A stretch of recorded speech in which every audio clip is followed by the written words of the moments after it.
মন্ত্রীদের আমার পিছু ঘোরা উচিত। I am sitting on gold mine. আমি গ্যাসে পরিপূর্ণ, আপনি আমাকে ভ্যালু করেন। আজকে ভোলা ব্রিজ, আজকে আমি মন্ত্রীদের পিছে পিছে ঘুরি।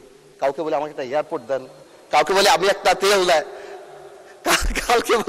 কাউকে বলি আমাকে একটু এয়ারপোর্ট করে দেন, আমাকে একটা বিশ্ববিদ্যালয় এবং আমার ভোলা ব্রিজ সেতু। অনেকেই এটা কনফিউশন যে এই বাজেটের মধ্যে কেন ভোলা বরিশাল সেতুর কথা আসলো না। আমি মনে হয় কয়েকবার আমার সেতু মন্ত্রী সাহেবকে ফোন করেছি, জানতে চেষ্টা করেছি, উনি আমাকে আশ্বস্ত করেছে ডিপিপি অনুমোদন হবে, তারপর G2G অথবা পিপি আদল হবে। এবার এটা কবে হবে আমি জানতে চাচ্ছি। এয়ারপোর্ট আমি ভোলাবাসীর জন্য ঢাকা আসার জন্য চাচ্ছি না, বিকজ ওয়ান্স এই ইনফ্রাস্ট্রাকচার, যে নদী ভাঙানোর জন্য আমাদের আলী সাহেবের পিছু ঘুরি, মন্ত্রীদের আমার পিছু ঘোরা উচিত। I am sitting on gold mine. 1.3 trillion cubic metre, মন্ত্রীরা আমার পিছে পিছে ঘুরবে। পার্থ ভাই, ভোলার মানুষের ঘুম ভাঙবে হেলিকপ্টারের আওয়াজে, বিলিনিয়ার আসবে ভোলাতে।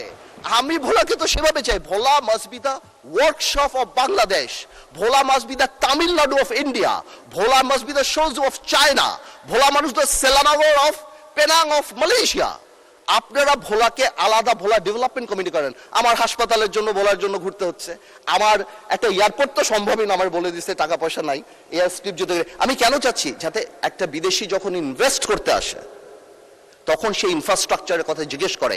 আমি ভোলা আর ঢাকা আসার জন্য প্লেন চাই না, আমি এই জন্য চাচ্ছি তারা জিজ্ঞেস করে হসপিটালের কি অবস্থা, ইনফ্রাস্ট্রাকচারের অবস্থা, রাস্তাঘাটের কি অবস্থা, স্কুল কলেজের কি অবস্থা, সব ভোলা ব্রিজের কি অবস্থা। এই যে ভোলা ব্রিজ সেতু, আমাদের সেতুটা, এটা কবে হবে বাজেটে কেন না। আমি মাননীয় অর্থমন্ত্রীকে রিকোয়েস্ট করবো, আপনি একটু ভেঙে বলে দিবেন যে কেন নাই, কি হতে পারে, কবে হতে পারে, আপনার স্পিচ যখন হবে।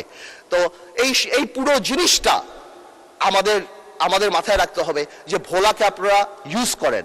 ভোলা could be the heart, Bhola could be the মানে heart of the economy of the country. আর এই কারণে আমাদের ইনফ্রাস্ট্রাকচার ডেভেলপমেন্ট অনেক দরকার। আমি মাননীয় প্রধানমন্ত্রীর দৃষ্টি আকর্ষণ করব যে ভোলা ডেভেলপমেন্ট কমিটি নামে একটা কমিটি যদি করে, ভোলাকে আলাদা বরাদ্দ বা ভোলার আলাদা জিনিসগুলো, এবং আমাকে যদি, যেহেতু আমি সরকারের পার্ট না, আমি কোনো মন্ত্রী না বা আমার কোনো এক্সিকিউটিভ পাওয়ার নাই, আমাকে এরকম একটা অ্যাক্সেসিবিলিটি করে দেওয়া যাতে আমি আমার কাজগুলি খুব তাড়াতাড়ি বের করে নিয়ে আসতে পারি। মাননীয় স্পিকার, আমি আর বেশি সময় নেব না। আমি আবার সরকারকে এবং বিশেষ করে মাননীয় প্রধানমন্ত্রীকে ধন্যবাদ জানাই এবং আমি কংগ্রাচুলেট করি। এবং আমরা দেশবাসী এবং আমরা সবাই বসে আছি যে এই চুক্তির ডিটেইলসগুলি আমরা ইনশাল্লাহ কবে জানবো, যাতে করে আমরা ডিটেইলস আলাপ করতে পারবো। আপনাদের সবাইকে ধন্যবাদ।